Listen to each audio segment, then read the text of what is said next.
Daxili İşlər Naziri general-polkovnik Vilayət Eyvazovun dəvəti ilə Gürcüstanın Daxili İşlər Naziri Sulxan Tamazaşvili və onun rəhbərlik etdiyi nümayəndə heyəti ölkəmizə rəsmi səfərə gəlib. Bir xəbər media xəbər verir ki, mayın 18-də Tamazaşvili və onu müşahidə edən şəxslər Fəxri Xiyabana gedərək xalqımızın ümummilli lideri Heydər Əliyevin əziz xatirəsinə ehtiramla anıblar. Dost ölkənin təmsilçiləri Şəhidlər Xiyabanını da ziyarət edib, əbədi məşəl kompleksinin önünə əklil qoyaraq şəhidlərə ehtiramlarını bildiriblər. Həmin gün Azərbaycanın Daxili İşlər Naziri general-polkovnik Vilayət Eyvazov Gürcüstanlı həmkarı və onun rəhbərlik etdiyi nümayəndə heyəti ilə görüşüb. Eyvazov Daxili İşlər Naziri vəzifəsinə təyin olunması münasibətilə Tamazaşvilini təbrik edib, dəvətini qəbul edərək rəsmi səfərə gəldiyinə görə təşəkkürünü bildirib.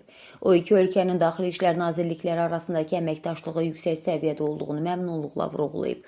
Ötən illər ərzində imzalanmış sənədlərin işgüzar mühitin formalaşmasına əlverişli şərait yaratdığı, bütün informasiya mübadiləsində özünü göstərdiyi, transmilli cinayətkarlığın bütün növləri, o cümlədən kiber cinayətkarlıqla mübarizə sahəsində səmərəli əməkdaşlığın xalqlarımızın mənafeylərinə bölgədə təhlükəsizliyə xidmət etdiyi qeyd olunub.